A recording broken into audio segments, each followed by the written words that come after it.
سامعین کرام، نماز اسلام کا دوسرا رکن ہے۔ یہ بغیر طہارت کے صحیح نہ ہوگی۔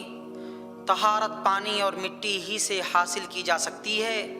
اللہ کے رسول صلی اللہ علیہ وسلم نے ارشاد فرمایا، لا تقبل صلاۃ بغیر طہور، بغیر طہارت کے انسان کی نماز قبول نہیں ہوتی۔ تو آئیے احادیث مبارکہ کی روشنی میں وضو کا صحیح طریقہ سیکھنے کی کوشش کرتے ہیں۔ سب سے پہلے دل سے وضو کی نیت کریں۔ زبان سے نیت ثابت نہیں، کیونکہ نیت کی جگہ دل ہے۔ پھر بسم اللہ کہیں اور اپنی دونوں ہتھیلیوں کو 3 بار دھوئیں۔ پھر 3 بار کلی کریں، اور کلی کرنے میں ضروری ہے کہ پانی کو منہ میں گھمائیں۔ پھر ناک میں پانی ڈالیں اور زور سے جھاڑیں۔ پھر پورے چہرے کو 3 بار دھوئیں۔ پھر دونوں ہاتھوں کو کوہنیوں سمیت 3 بار دھوئیں۔ پہلے دایاں ہاتھ، پھر بایاں ہاتھ، پھر پیشانی سے لے کر گدی تک پورے سر کا اور کان کے اوپر والے حصے کا مسح کریں۔ شہادت کی دونوں انگلیوں کو دونوں کانوں کے سوراخوں میں داخل کر کے اندرونی حصوں کا مسح کرنا چاہیے، اور دونوں انگوٹھوں سے کانوں کے ظاہری حصوں کا مسح کریں۔ مسح صرف 1 بار کیا جائے گا۔ پھر دونوں پیروں کو ٹخنوں سمیت 3 بار دھوئیں۔ پہلے دایاں پاؤں، پھر بایاں پاؤں۔ اس طرح سے آپ کا وضو مکمل ہو گیا۔ اس کے بعد یہ دعا پڑھیں، اشہد ان لا الہ الا اللہ وحدہ لا شریک لہ واشہد ان محمدا عبدہ ورسولہ۔ وضو کا پانی جس اعضاء پر پڑتا ہے وہ اعضاء قیامت کے دن نہایت ہی چمکدار اور روشن ہوں گے۔ وضو کرنے کی وجہ سے ہی نبی کریم صلی اللہ علیہ وآلہ وسلم قیامت کے دن اپنی امت کو پہچانیں گے۔ باوضو رہنے سے انسان شیطان کے شر سے محفوظ رہتا ہے۔ باوضو مرنے والے کی موت شہادت کی موت ہے، صحیح مسلم۔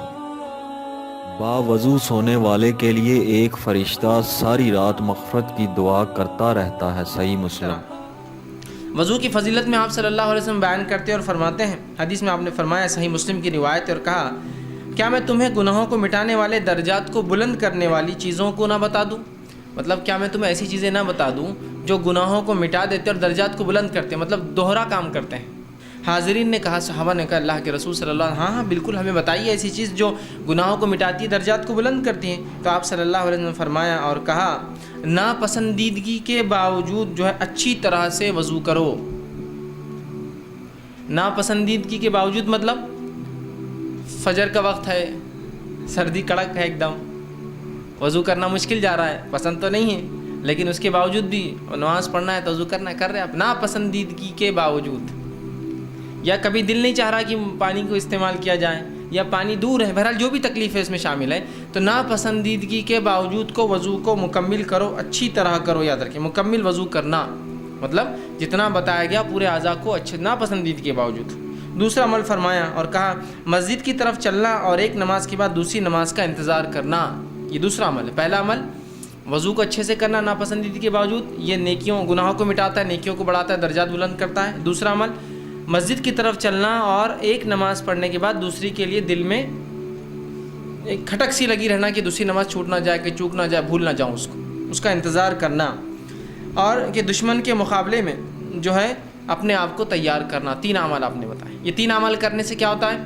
گناہ معاف ہوتے ہیں اور درجات جو ہے اللہ کے پاس بلند ہوتے ہیں۔ تو اس میں وضو کی فضیلت پتہ چلتی ہے۔ اسی طرح جو ہے موطا امام مالک کی ایک روایت ہے، آپ صلی اللہ علیہ وسلم فرماتے ہیں اور کہتے ہیں، اور فرمایا مومن جب وضو کرتا ہے تو چہرہ دھوتا ہے. وضو کی فضیلت، مومن جب وضو کرتا ہے چہرہ دھوتا ہے. جب چہرہ دھوتا ہے تو جب آخری خطرات چہرے سے ٹپکتے ہیں تو وہ چہرے کی اور آنکھوں سے کیے گئے تمام گناہوں کو مٹا دیتے ہیں. چہرے سے اور آنکھوں سے کیے گئے تمام گناہوں کو مٹا دیتے ہیں. ساتھ چہرے سے سارے گناہ ساقط ہو جاتے ہیں جن کی طرف اس نے اپنی آنکھوں سے دیکھا تھا. اور جب ہاتھ دھوتا ہے تو آپ صلی اللہ علیہ وسلم فرماتے ہیں تو آخری خطرہ جب پانی کا گرتا ہے تو اس کے ہاتھ دھونے کے ساتھ ساتھ تمام گناہ جو اس کے ہاتھ سے ہوئے تھے وہ تمام جھڑ جاتے ہیں جن کو اس نے اپنے ہاتھوں سے پکڑا تھا یا ہاتھوں سے کیا تھا. لیکن یہ فضیلت یاد رکھیں صرف گناہ صغیرہ کے لیے، مطلب وضو سے جو گناہ معاف ہو رہے ہیں چہرے کے، ہاتھوں کے، تو یہ گناہ صغیرہ ہے. اس لیے کہ کبائر کے لیے توبہ شرط ہے.